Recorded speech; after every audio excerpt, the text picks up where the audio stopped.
y'all, this is Anna Alexander. It is opening weekend of the movie Maverick, which is the sequel to Top Gun. And wow, okay, so I need to talk for a second about Top Gun because my history.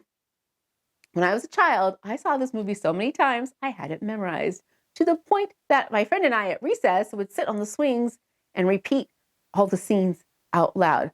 I mean, like almost all of them, pretty much all of them. I'm like, we were like shouting, you must have carnal knowledge of a woman this time. Did we know what carnal knowledge meant? No, but we enjoyed this film, and why not? Because it had everything. It had cute guys, because we were 10. No, so it's cute guys, sweaty in the sand. It had action. It had some sexy times. I mean, what more could a girl want? It was there. So as much as I enjoyed this movie when I was younger, never since then did I ever stop and go, you know what I really want? I really wish there was a sequel to Top Gun. We need that in this world. No, I never did. Because it was great for when it was. Kind of a time capsule of like 80s stuff. I really didn't need more of it. But here we are with Maverick, and it is being given to us. So going into this movie, I didn't know how I felt about it. There was my wants and there was my expectations. I wanted to be entertained. I expected to see testosterone-filled antics. The cocky, arrogant douche canoe who thinks he knows everything. I expected to see a sexy cast and really cool air combat fight scenes. Those were my expectations. Those were my wants and my expectations. Other than that, I was just going to go along for the ride and hope that they served me something good. Expectations have been met. It delivers as promised. So much so. Now here's the funny kind of spoilery, non-spoiler thing, because I always try not to give too many spoilers because I want you to go and enjoy this for yourself. I want to give you a little bit more information about whether or not you spend your money in the theater or not. So here's my spoiler, non-spoiler. If you take an outline of Top Gun and you take the outline of Maverick and you overlay them, it's the same movie. It's write down all the highlights of each and it's the same list. Now, does that make it any less thrilling or any less enjoyable? No, not at all. And I think because of that, it infuses nostalgia into it. Now, it may have gone overboard, maybe just a squidge, only because for me, I was really noticing that. If you were just sitting there and being taken aback, probably not so much, but I noticed it a lot. But again, it wasn't a bad thing. But I'm sorry. Okay, the first 4 minutes of Maverick, the same first 4 minutes. I'm not kidding, y'all. It's the same first 4 minutes of Top Gun. I think they even lifted the graphics because they're a little bit grainy. For an IMAX, those graphics should not have been that grainy. It was the same movie. But again, it didn't diminish it. It was very much a love letter to the past. That's what it felt like. It was an homage, I guess you say, not necessarily a love letter. It was an homage to the past.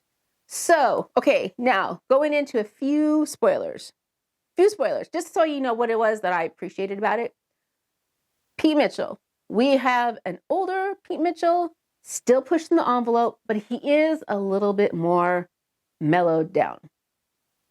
Not in a bad way, just a wee bit more mellow. He's not pushing those buttons maybe as gleefully as before, but he's still pushing those buttons on the sly.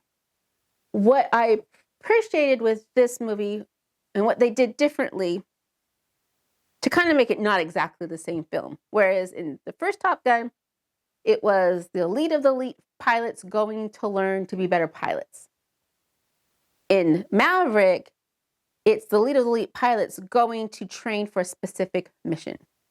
And not only is it a specific mission, it's a mission where the likelihood of them surviving it is very, very low. So when we added the ticking clock, because we only had 3 weeks to do this mission, to train for this mission, and then it added this level of gravity to it because Maverick knows whoever he sends more than likely will not come back. So now when we add Rooster, Goose's kid, that he's been trying to protect his whole life, for good and ill, could possibly be one of these ones to go on this mission where he won't return. So it added this layer of like angst to it that was just enough angst not to push it over the top.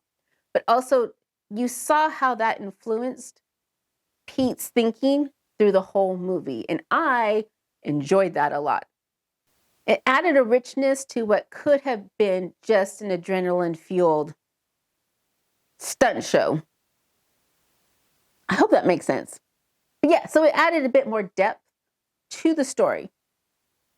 Now those air combat scenes, oh my gosh. So I saw the sneak preview when I went and saw Doctor Strange. They showed the scene and I was afraid I was going to get motion sickness. I did not. Hoo-hoo. But those air combat scenes, either the CGI, if it was all CGI, holy shit. And if it was real stunt, real flight footage, holy fucking shit. It was amazing. And I have a feeling because it is Tom Cruise, he was in the plane for a lot of that. Wow. We also got not only inside the cockpit, but we also got scenes of them flying externally, which was also a great little touch as well that we didn't really get in the first one because the technology didn't exist to film it that way. We got it now. And it's great. Now, okay, so some of you, if you've watched my reaction videos, you know that when things are tense, I had to put my fingers in my ears, kind of rub near my temples to calm myself down. This was me the last 20 minutes of that movie. Whole hands here and just like this. This is me. The whole last 20 minutes. Now I did have to plug my ears some because it was so flipping loud. And I was in IMAX. I think if you see this in Dolby, the vibrations in that theater, it's going to vibrate the piss right out of you. I swear, because it was so loud. So loud. So one, I had to protect just so I could concentrate and not have my eardrums blown out. And it was just, because just when you think it's over, it's not over. It was, thrilling. It was still thrilling, even though you kind of had a clue what was going to happen. It was still exciting. So, should you go to the theater? Should you risk the flu and COVID and monkeypox now to sit in the theater? Maybe. And this is why, again, IMAX, flight scenes. You might need that big screen to enjoy it. Also, my theater was pretty full. The guy next to me, don't know who he was here for this movie. With each trailer that came out, he was getting more agitated and more agitated. And then when Nicole Kidman came out, he was like, fuck. And when the DC stupid trailer thingy dropped, he was getting pissed off. And then when the movie started and we get that black, 1968, whatever, he's like this. He was ready, seat forward. And you hear that, like the opening synthesizer, bass, drum, boom, boom, boom. He was like, yeah, kid you not. And then when I'm doing this, he is shaking his leg so much the whole scene, our little row. I was shaking. And as the film's winding down, I almost reached across and grabbed his hand going, it's okay now. It's over. It's okay now. He was there for it. And people applauded. The credits rolled. People applauded. And even when I saw like Doctor Strange and even Spider-Man, people weren't applauding. They were happy and they were excited. These people were applauding. So I think to go with the audience who's ready to see this might be a really fun experience. So there we go. Top Gun, Maverick, enjoyable, nostalgia film, angsty, but not too much. You get the cocky, but it's not so bad. Those aerial combat scenes. Wow. It was fun. It was a fun time, and I'm glad I got to see it in the theater.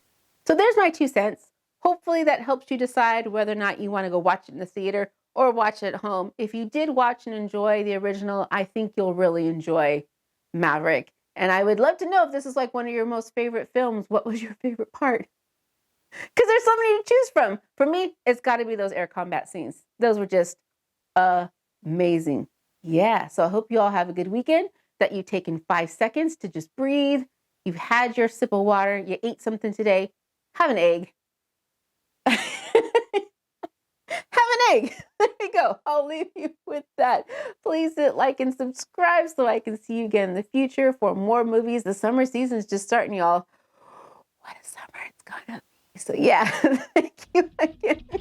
And until next time, y'all.